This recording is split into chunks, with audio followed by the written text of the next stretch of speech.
గతంలో బీఆర్ఎస్ అసలు పట్టించేకోలేదు ఈ ప్రాజెక్ట్ని. 2014లో మేము చేస్తాం, కూర్చుని ఎవడాపుతాడో చూస్తానని కేసీఆర్ వ్యాఖ్యలు చేసినా కూడా 2016లో అయితే ఇది ఒక బేకార్ ప్రాజెక్ట్ అని కేసీఆర్ మాట్లాడడము చూసాం. ఓవరాల్ గా మీరేం చెప్తారు దీని గురించి? 24/7 ఛానల్లో వచ్చిన వాళ్ళందరికీ నమస్కారాలు. ఎస్ఎల్బీసీ ప్రాజెక్ట్ అనేది నల్గొండ జిల్లా ప్రజల కళ.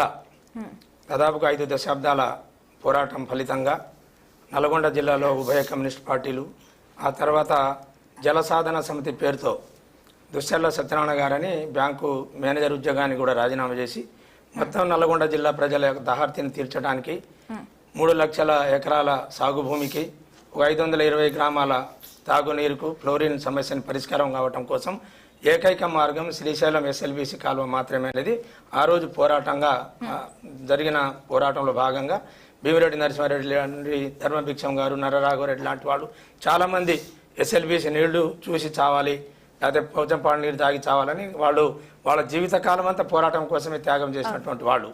అట్లాగే నల్గొండ జిల్లాకు సంబంధించిన ఇష్యూ కాబట్టి ఆ నల్గొండ జిల్లా నీటి కోసం మీద రణభేరి అనే ఒక కవి తన కలం పేరుతో ఒక పాట రాసిండండి.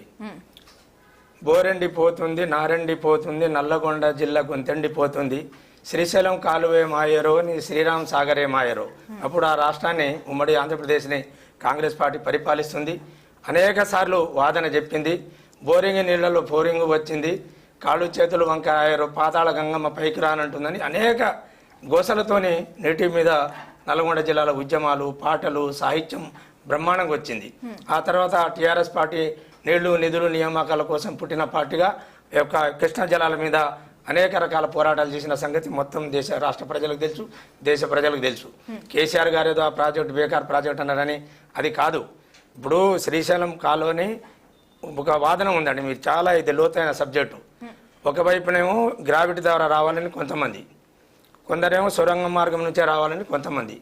సొరంగ మార్గం నుంచి రావాలి, గ్రావిటీ నుంచి రావాలంటే రిజర్వ్ ఫారెస్ట్లో పులులు, జంతువులకు నష్టం జరగకూడదు, అది రాజీవ్ టైగర్ రిజర్వ్ ఫారెస్ట్ కాబట్టి 43 కిలోమీటర్ల ప్రాజెక్టు మొత్తం సొరంగ మార్గం నుంచి రావాలని చెప్పి 2 వైపుల నుంచి ప్రారంభించారు. ఒకటి మన శ్రీశైలం ముఖద్వారం నుంచి, అట్లాగే నల్గొండ జిల్లా మాన్యపల్లి దగ్గర, నల్గొండ జిల్లా మాన్యవారిపల్లి దగ్గర నుంచి ఇటు నుంచి నల్గొండ జిల్లా చందంపేట మాన్యవారిపల్లి దగ్గర నుంచి మొదలై 20 కిలోమీటర్లు ఇటు నుంచి తోమటం జరిగింది. ఆ మిషను ఎల్బిఎం, అది బోర్ మిషన్ అక్కడ ఆగిపోయింది. అది ఆ బోర్ మిషన్ మళ్ళీ వెనక్కి రాదు. అది పాలకులకు తెలుసు, ప్రతిపక్షాల వాళ్ళకి తెలుసు. అది వస్తే అవతలకి పూర్తిగా చేసుకొని పోవాల్సిందే తప్ప అది అక్కడ ఆగిపోయింది. తర్వాత నుంచి 14 కిలోమీటర్లే వచ్చింది. దాన్ని సాంకేతికంగా ఏ రకం ఇంకో 9 కిలోమీటర్ల పై చిలుకు తీస్తే ఆ ప్రాజెక్ట్ పూర్తి అవుతుంది. ఇందాక నేను అడిగింది అదే, అంటే ఈ ఎంచుకున్న పద్ధతి తప్ప టీబీఎం మిషన్ ఏదైతే ఉందో అది సరాసరి వెళ్తుంది తప్ప వెనక్కి రాదు అనేది సాంకేతిక. డిస్మాంటిల్ చేయాలంటే కూడా అది మొత్తం ఇప్పుడు ఇంతవరకు కట్టిన ప్రాజెక్ట్ మొత్తం సొరంగం మొత్తం కూలగొట్టాలి తప్ప మిషన్ పక్కకు తీసుకువెళ్ళి డిస్మాంటిల్ చేస్తారు. అది ఎక్కడికి, అది అసలు కదలని పరిస్థితిలో అయింది. ఆ మిషనే కదలని పరిస్థితిలో అయింది. అందుకని ఆ ప్రాజెక్ట్ అట్లా ఆగిపోయింది. తర్వాత ఈ 40 ఏళ్ల కళని సరే ఏదో రకంగా పూర్తి చేయాలని కాంగ్రెస్ పార్టీ ఉద్దేశంతో దాన్ని మొదలుపెట్టింది. మొదలుపెట్టడానికి ఏం తప్పు పట్టట్లే, కానీ అంతమంది సాంకేతిక నిపుణులు ఈ మిషన్ బయటికి రాదని చెప్పి, అట్లాగే లూజు మట్టి యొక్క నాణ్యత, మన జియాలజికల్ సర్వే వాళ్ళు ఇచ్చిన రిపోర్టు, అంతమంది రిటైర్డ్ ఇంజనీర్లు చెప్పిన మాటను కూడా కొంచెం పరిగణలో తీసుకొని ఏం జరుగుతుందనేది కనీసం ఆలోచించకుండా హరిబరిన స్టార్ట్ చేయటం వల్ల ఇవాళ సరే ఒక అదృష్టవశాత్తు 42 మంది బయటపడ్డారు. ఒక 8 మంది వాళ్ళ జాడ తెలియని పరిస్థితి. ఇలా రాష్ట్ర ప్రభుత్వం కావచ్చు, కేంద్ర ప్రభుత్వం కావచ్చు, లేకపోతే రిస్క్ బృందాలు కూడా వాళ్ళని రక్షించడానికి అనేక విధాల ప్రయత్నాలు చేస్తుంది. వాళ్లకు అభినందనలు తెలియజేస్తాం. జరిగిన సంఘటన దురదృష్ట సంఘటన చేద్దాం. కానీ ఇంత జరిగినప్పుడు సరే ఏదో విమర్శిస్తున్నాను కాదు, ఎన్నికల ప్రచారం ఉంటే ఉండవచ్చు, సంబంధిత శాఖ మంత్రి అక్కడ ఉండవచ్చు, కానీ ఒక పెద్ద ప్రాజెక్టు ఇంత దుర్ఘటన జరిగి బయటికి వెళ్ళే పరిస్థితి లేనప్పుడు కనీసం మానసికంగా ఆ ఇరుక్కుపోయిన వాళ్ళ కుటుంబాలని సంతృప్తి పరచడం కోసమైనా ముఖ్యమంత్రి గారు వెళ్ళి ఉంటే బాగుండేది. ఇవాళ ఒక ఎమ్మెల్సీ ఎన్నికలతో రాష్ట్ర ప్రభుత్వం పడిపోయేది లేదు, లేకపోతే దానివల్ల వచ్చేది కూడా లేదు. ఆ ఎన్నికల సభ కోసం ఇవాళ అంత పెద్ద ఘటన జరిగిన కాడ ముఖ్యమంత్రి సందర్శించకుండా ఏదో స్థానిక మంత్రులు ఉన్నారని చెప్పి తప్పించుకోవడం అనేది అది మంచిది కాదు. అట్లాగే ఇది మానవ తప్పిదం కాదు, ఇది సాంకేతిక పరంగా ప్రభుత్వం యొక్క అధికారుల నిర్లక్ష్యం వల్ల, దాని సరి అయిన పర్యవేక్షణ లేక ఆ ప్రాజెక్ట్ పనులు మొదలు పెడితే ఎలాంటి ఇంజనీర్ల సహకారం తీసుకోవాలి, ఏ రకమైన ఆలోచన ప్రాణ నష్టం జరగకుండా ఎట్లా నివారించాలనే విషయంలో మాత్రం రాష్ట్ర ప్రభుత్వం ఫెయిల్ అయిందని మాత్రం నేను చాలా స్పష్టంగా చెప్తున్నాను. రైట్ అండి, రైట్. బీజేపీ పార్టీ నుంచి ప్రేమ్ గాంధీ గారు ఏం చెప్తారు మీరు? ముందుగా అందరికీ నమస్కారం. అయితే వాస్తవాల్ని మాట్లాడాల్సినటువంటి సందర్భం ఇది. సరే, ఏదేమైనా కానీ పార్టీలను నిందించడము అది నిందించగా దురదృష్టమైనటువంటి సంఘటన. ఈ సంఘటన పట్ల అందరం కూడా బాధపడ్డటువంటి క్షణాలు. మనస్ఫూర్తిగా వాళ్ళకి ప్రగాఢ సానుభూతి తెలియజేస్తా ఉన్నాం. సరే, ఏదేమైనా మంచి జరగాలని ఆలోచిద్దాం. ఎందుకంటే ఈ మధ్య కాలంలో అనేక దేశాల్లో లేదా మనకు తెలిసినటువంటి ప్రాంతాల్లో కూడా ఇలాంటి సంఘటనలు జరిగినప్పుడు ఖచ్చితంగా సంపూర్ణమైనటువంటి విశ్వాసంతో లేదా సంపూర్ణమైనటువంటి రిస్క్ ఫ్యాక్టర్తో కూడా బయటకు వచ్చిన వ్యక్తులు చాలా ఉన్నారు. ఉదాహరణకు మనం చిలీలో జరిగింది, 700 మీటర్ల లోపల ఉన్న 69 రోజులు ఉన్నారు వాళ్ళు.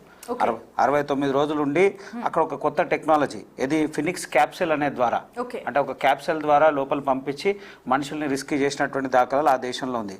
అలాగే థాయిలాండ్లో కూడా 12 మంది పిల్లలు వాళ్ళు కూడా గుహలో ఆడుకుంటా ప్రమాదవశాత్తు పెద్ద ఎత్తున వరదలు వచ్చి వాళ్ళు కూడా చిక్కుపోతే కోచ్ ఆయన చచ్చిపోతే 18 రోజులు వాళ్ళు కూడా 18 రోజులు ఆ రిస్కీలో ఉన్నారు.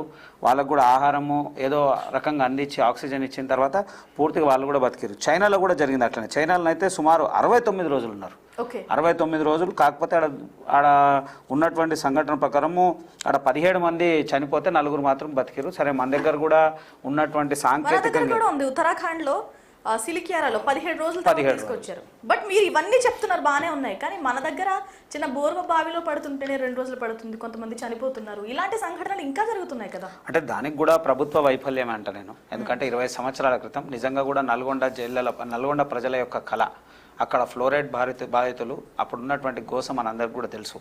అలాంటిదంతా పోయి అక్కడ కూడా ప్రజలు మనశ్శాంతిగా ప్రశాంతంగా ఒక గ్లాస్ నీళ్లు తాగేటువంటి పరిస్థితి వస్తుందా అని ఎప్పుడో అనుకున్నటువంటి సంఘటనలు ఇలాంటి ప్రాజెక్టుకి రూపకల్పన జరిగినప్పుడు గత ప్రభుత్వం వారు చెప్తున్నటువంటి నీళ్లు నియామకాలు అనేటువంటి కేసీఆర్ ఆ నినాదాన్ని పక్కన పెట్టి నిజంగానే ఆ ప్రాజెక్టు బేకార్ అన్నాడు. ఎందుకంటే అందులో ఆమ్దాన్ లేదు కాబట్టి ఆ బేకార్ ప్రాజెక్ట్ని పక్కన పెట్టి ఆమ్దాన్ ఉన్న ప్రాజెక్టు కాళేశ్వరాన్ని చేసిండు.